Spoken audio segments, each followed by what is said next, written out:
Fail করা এসএসসিতে 3 লাখের উপরে শিক্ষার্থীদের সম্মেলন। তারা যেটা বোঝাতে চেয়েছে তার ভিতরে একটা মানসম্মত শিক্ষকের অভাব। এই বিষয়টার উপরে আমি গুরুত্ব দেব, যদিও তারা 2-3টি বিষয় তুলে ধরেছেন। মানসম্মত শিক্ষকের অভাব অবশ্যই দেশে হবে যতদিন না দেশে কোটার পরিবর্তন হবে।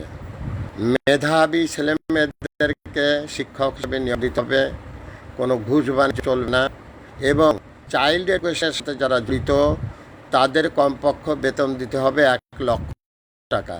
1 লক্ষ টাকা গ্রেডে বেতন হবে তাদের। যারা প্রাইমারি শিক্ষকের, যারা প্রাথমিক বিদ্যালয়ের হেড স্যার থাকবেন, তাদের গাড়ি থাকতে হবে, যেমন গাড়ি বিদ্যুৎ অফিসে থাকে, যেমন গাড়ি এসিল্যান্ডে থাকে, যেমন গাড়ি ইউনো সাহেবের থাকে, যেমন গাড়ি পশু কর্মকর্তার থাকে, তেমন গাড়ি থাকতে হবে প্রাথমিক বিদ্যালয়ের প্রধান শিক্ষক। যিনি, তার গাড়ি থাকতে হবে সরকারিভাবে, তার বেতন হতে হবে 1 লাখ টাকা, এবং কোনো কোটা শিক্ষক নিয়োগের ক্ষেত্রে চলবে না। গভর্নমেন্ট যদি এই পথে হাঁটেন তাহলে দেশের শিক্ষা ব্যবস্থা নিঃসন্দেহে ভালো হবে। আর যদি গভর্নমেন্ট মনে করেন যে কোটা, পোষ্য কোটা, মুক্তিযোদ্ধা কোটা, উপজাতি কোটা, আনসার কোটা, বিভিন্ন কোটা আছে, কোটা যদি নিয়ন্ত্রণ করেন তাহলে দেশ যাবে রসাতলে, এবং সেটা অলরেডি যেতে বসেছে। শিক্ষাক্ষেত্রে এখন যে অবস্থা, একটা এসএসসি পাস এলে সে ইংলিশে তার অ্যাড্রেস লিখতে পারে না। আমি এরকম হাজার হাজার ছেলেমেয়ে দেখাতে পারি, 8ম শ্রেণীতে পড়ে বাংলা বই পারে না। 9ম 10ম শ্রেণীর ছেলেমেয়েরা ইংরেজি পড়তে পারে না। অনেকে আছে ABCD না। আমি এই শিক্ষা সম্পর্কিত ব্যাপারে কতদিন জড়িত? 25 বছর জড়িত। এর নারী নক্ষত্র, গ্রহ, তিথি অনেক কিছুই আমার নিয়ন্ত্রণে। তাই আমি জাতির বিবেক যারা সাংবাদিক তথা সুশীল সমাজের কাছে অনুরোধ রেখে গেলাম, এইটা নিয়ে আপনারা জোর আন্দোলন তুলুন। কীরকম?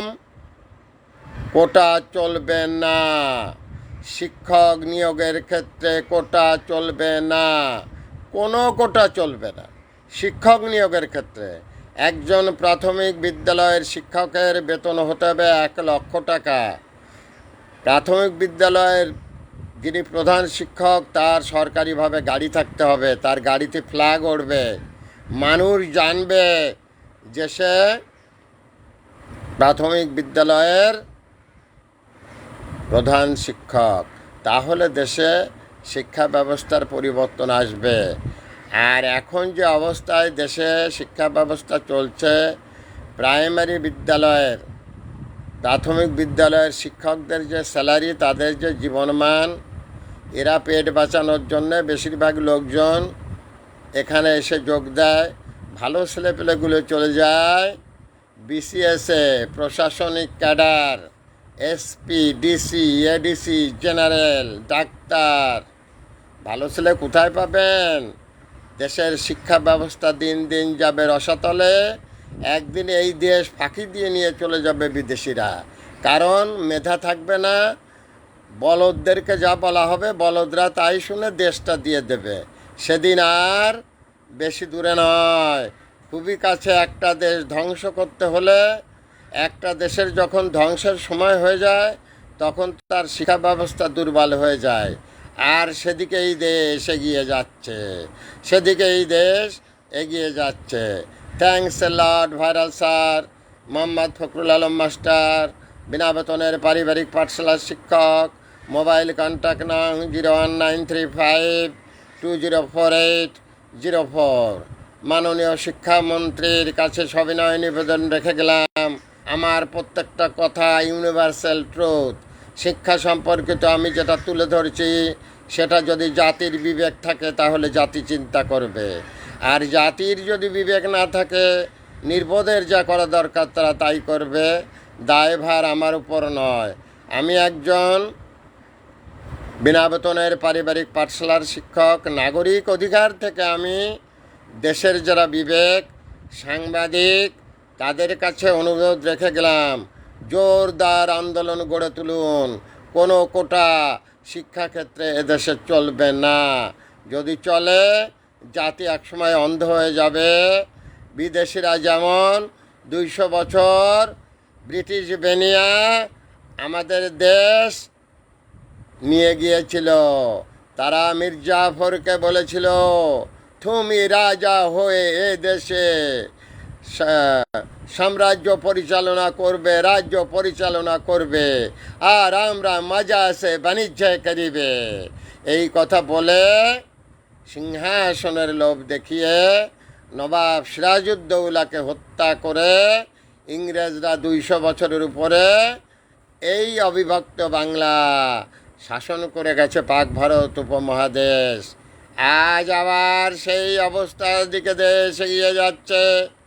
শিক্ষাক্ষেত্রে যে বৈষম্য, এই বৈষম্যের কারণে এই জাতি আবার বিবেকহীন হয়ে পড়বে।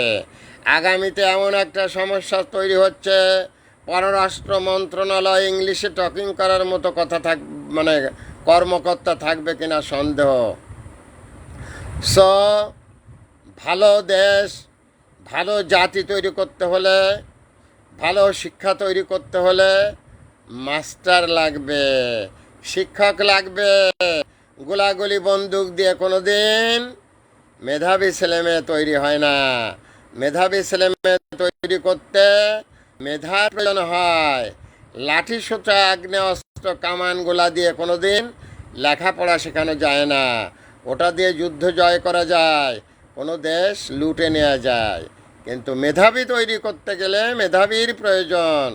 তাই দেশে সর্বপ্রথম মূল্যায়ন করতে হবে চাইল্ড এডুকেশনের সাথে যারা জড়িত হচ্ছে, তারাই হচ্ছে দেশের সূর্য সন্তান। তাদের হাতেই তৈরি হবে একটি দেশ, তাদের হাতেই আসবে আগামী দিনের একটি অমানিসার কালো অন্ধকার ভেদ করে একটি ফুটন্ত সকাল। Thanks a lot viral sir.